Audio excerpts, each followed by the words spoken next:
날마다 하나님과 함께 하루를 시작하신 여러분에게 우리 주님의 은혜와 평강이 가득하시기를 간절히 축복합니다. 오늘 함께 보실 하나님의 말씀은 욥기 21장입니다. 구약성경 욥기 21장 27절부터 34절 말씀입니다. 내가 너희의 생각을 알고 너희가 나를 해하려는 속셈도 아노라. 너희의 말이 귀인의 집이 어디 있으며 악인이 살던 장막이 어디 있느냐 하는구나. 너희가 길 가는 사람들에게 묻지 아니하였느냐? 그들의 증거를 알지 못하느냐? 악인은 재난의 날을 위하여 남겨둔 바 되었고 진노의 날을 향하여 끌려가느니라. 누가 능히 그의 면전에서 그의 길을 알려주며 누가 그의 소행을 보응하랴? 그를 무덤에서 메어가고 사람이 그 무덤을 지키리라. 그는 골짜기의 흙덩이를 달게 여기리니 많은 사람들이 그보다 앞서갔으며 모든 사람이 그의 뒤에 줄지었느니라. 그런데도 너희는 나를 헛되이 위로하려느냐? 너희의 대답은 거짓일 뿐이니라. 아멘. 여기 21장에서는요, 두 번째 변론에 했던 소발의 그 변론에 대해서 욥이 대답하고 있는 내용이 기록되어 있습니다. 욥은요, 이 21장에서 친구들의 이야기 듣고 하나님께서 악인을 어떻게 대하시는지, 악인을 취급하시는 방법이 일괄적으로 형벌만 주시는 것이 아니고 오히려 죄인도 평생 동안 부귀와 영화를 누리며 사는 경우가 있다라는 사실을 그런 반론을 제기하고 있는 것을 볼 수 있습니다. 그 내용의 이야기들 함께 살펴보기를 원합니다. 1절부터 3절까지 보시면요. 욥이 친구들에게 자기 주장에 귀를 기울여 달라라고 이야기하고 있습니다. 2절, 3절 말씀인데요. 이렇게 이야기하죠. 너희는 내 말을 자세히 들으라. 이것이 너희의 위로가 될 것이니라. 나를 용납하여 말하게 하라. 내가 말한 후에 너희가 조롱할지니라. 이렇게 이야기합니다. 그 말은 뭐냐면 너희는 내 말을 건성으로 듣지 말아라 라는 의미인 거죠. 너희가 나를 위로할 생각이라면 내가 하는 말에 귀를 기울여 달라. 그런 요청을 하고 있는 것입니다. 그게 오히려 내 말에 귀를 기울여 주는 것이 유일한 위로다라는 의미가 여기에 있는 것이죠. 게다가 3절에 보시는 것처럼 내게도 말할 기회를 달라 요청하고 있고요. 조롱하려면 내 말이 다 끝난 다음에 해라 라고 이야기를 하고 있습니다. 그러니까 소발의 이전 우리가 함께 보았던 20장에 나왔던 이야기, 그래서 욥을 이야기하는 그런 모습이 자기를 조롱한다라는 것을 느꼈기에 바로 욥은 바로 내 말이 끝난 다음에 조롱하려고 한다 할지라도 그때 해라 라고 이야기를 하고 있습니다. 비록 친구들이 자신의 대답에 지금 긍정해 주지 않고 있고요. 하지만 그 속에서도 지금 욥은 자신의 상황과 또 그 친구들의 변론에 대해서 하나하나 무엇이 잘못되었는지 또 어떤 부분이 지금 문제가 되는지 그 부분에 대해서 지금 지적하고 있는 것입니다. 4절에서부터 그렇게 친구들에게 자신의 이야기를 들어달라라고 하면서 자신의 지금 마음의 심정을 이야기하고 있습니다. 한마디로 이야기하면 초조하다라는 것이죠. 이 초조해진 까닭에 대해서 이야기를 하는데요. 사실 이런 초조하다라는 심정은 욥기 19장에서도 이야기를 한번 한 적이 있습니다. 욥기 19장 보시면 25절부터 27절 말씀인데요. 제가 세 번역으로 한번 읽어보도록 하겠습니다. 세 번역입니다. 욥기 19장 25절부터인데요. 내가 알기에는 나의 대속자가 살아계시니 마침내 그가 땅 위에 서실 것이라. 내 가죽이 벗김을 당한 뒤에도 내가 육체 밖에서 하나님을 보리라. 내가 그를 보리니 내 눈으로 그를 보기를 낯선 사람처럼 하지 않을 것이라. 내 마음이 초조하구나. 이때도 초조하구나라는 이야기를 지금 하고 있습니다. 여러분 이렇게 보시는 것처럼 일어나는 일들에 대해서 우리가 함께 보는 이 많은 그 환란 때문에 지금 자신이 하나님을 원망하며 그리고 마음이 초조해진 것이 아니라 손으로 입을 가리우고 놀랄 수밖에 없는 자신의 상황이 있다는 것을 여기서 이야기하고 있는 것이죠. 5절, 6절 보시면 그 상황이 어떤 상황인지 이야기하고 있습니다. 제가 세번역으로 한번 읽어보겠습니다. 내 공경을 좀 보아라. 5절입니다. 놀라지 않을 수 없을 것이다. 기가 막혀 손으로 입을 막고 말할 것이다. 지금 자신의 이 공경을 보면 그렇게 반응할 거다라는 거죠. 6절입니다. 내게 일어난 일은 기억에 떠올리기만 해도 떨리고 몸에 소름이 끼친다라고 이야기를 하고 있는 것입니다. 그러니까 자신의 환란에 대한 그 부분에 대해서 정말 들으면 친구들은 입을 가리고 놀랄 수밖에 없다라는 이야기를 하고 있는 것입니다. 자, 이런 이야기를 하는 이유가 뭐겠습니까? 그것은 바로 자신의 환란에 대해서 이 정확한 해답을 하나님 앞에 얻지 못하고 있다는 그 모습을 오늘 보여주고 있는 것이죠. 그러니까 그것 때문에 무엇입니까? 초조하다라는 거죠. 그것 때문에 지금 마음이 초조하다라는 그 상황을 오늘 이야기하고 있는 것입니다. 자, 그렇게 하면서 뭐라고 이야기합니까? 자신이 이런 하나님께 대한 대답을 얻지 못하고 있으면서 그 상황 속에 자신의 그 겪었던 일들을 다시 떠오르게 되면 자기는 지금 정말 소름이 끼친다라고 하는 이야기를 하고 있습니다. 자, 4절 보십시오. 이렇게 이야기합니다. 세번역으로 보면요. 이렇게 설명하고 있습니다. 내가 겨우 썩어질 육신을 두고 논쟁이나 하겠느냐? 내가 이렇게 초조해 하는 데에는 그럴 이유가 있다라고 이야기를 하고 있는 것이죠. 그 말은 뭐겠습니까? 지금 자신이 썩어질 육신을 두고 지금 너희들과 논쟁하는 것이 아니다라는 겁니다. 그 말은 뭐겠습니까? 예. 그 육신에 대한 부분으로 하는 것이 아니라 큰 환란을 겪고 있는 이 상황 속에서 자신이 정말 궁극적으로 무엇을 찾고 있는지에 대한 부분을 친구들이 지금 알아주지 못하고 있다라는 것을 분명하게 설명하고 있는 것입니다. 그러니까 친구들의 변론을 통해서 해답을 얻으려고 하는 것이 아니다라는 것도 여기에서 드러나고 있는 것이죠. 자, 그래서 4절 말씀 보시면 이렇게 이야기하죠. 나의 원망이 사람을 향하여 하는 것이냐? 내 마음이 어찌 조급하지 아니하겠느냐? 그 말은 뭐겠습니까? 내가 지금 썩어질 육신을 두고 논쟁하는 그거 아니다라는 거죠. 내가 이렇게 초조해 하는 데에는 그럴 이유가 있다라고 지금 설명하고 있는 것입니다. 다른 말로 바꾸면 어떤 말입니까? 하나님께 모든 일을 의탁하는 태도를 오늘 보여주고 있는 것입니다. 자, 이러한 답답한 마음들, 그리고 자신이 지금 겪은 일에 대한 그 상황이 얼마나 처절했고, 또 얼마나 그 큰 환란 속에 자신이 겪은 일들이 얼마나 어려웠던지를 오늘 설명하고 있습니다. 자, 그러면서 자신이 거기에 대한 답을 얻지 못하고 있는 그 답답함에 대한 이유가 여기에서 친구들의 변론을 들으면서 더 답답해졌다는 부분들을 이야기하고 있습니다. 왜 그러냐면 친구들은요, 지금 자신에게 이렇게 어, 병들고 환난을 당하고 어려웠던 거는 결론이 무엇이었습니까?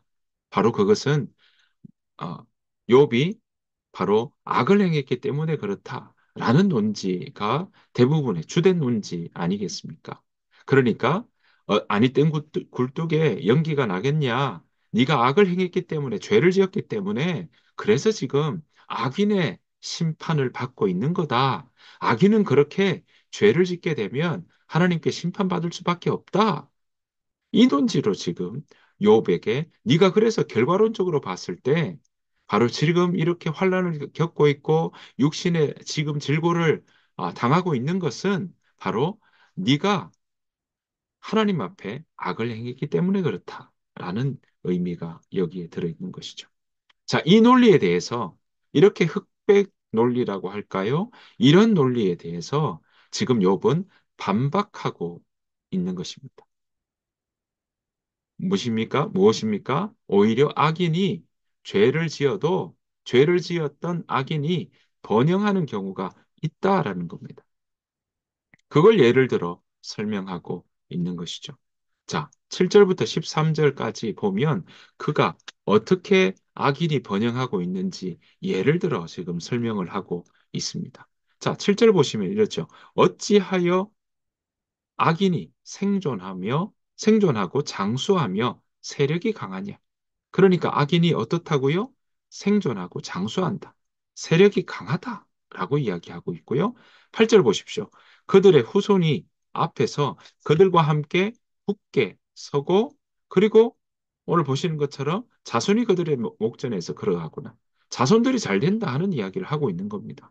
9절. 악인이 또 그 집이 평안하여 두려움이 없고 하나님의 매가 그들 위에 임하지 아니하더라. 악인이 이렇게 번영하는 때가 있더라라는 것을 예를 들어 설명하고 있는 것입니다. 자, 10절, 11절 말씀 보시면 이렇게 이야기하죠.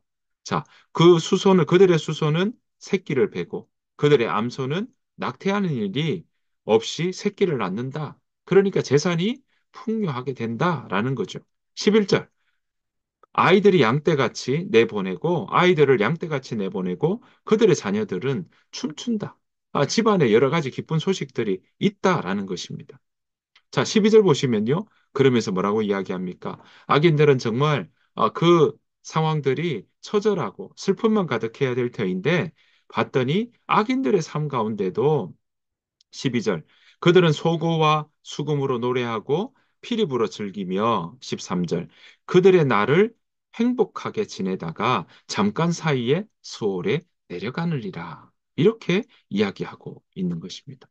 자, 이런 모습들이 어떻다고요? 악인이 이 땅에 있으면서 지금 친구들이 이야기하는 악인의 모습과는 다른 경우들이 있다라고 그 예를 들어서 지금 설명하고 있는 것입니다. 그러니까 이 모든 모습들 어떻습니까? 욥의 주장은요, 모든 악인이 이와 같은 복을 누린다는 것이 아니라 그 악인들 중에는 이 모조리 벌을 받는 것이 아니라 일부는 그렇게 악인인데도 잘 사는 경우가 있더라라는 겁니다.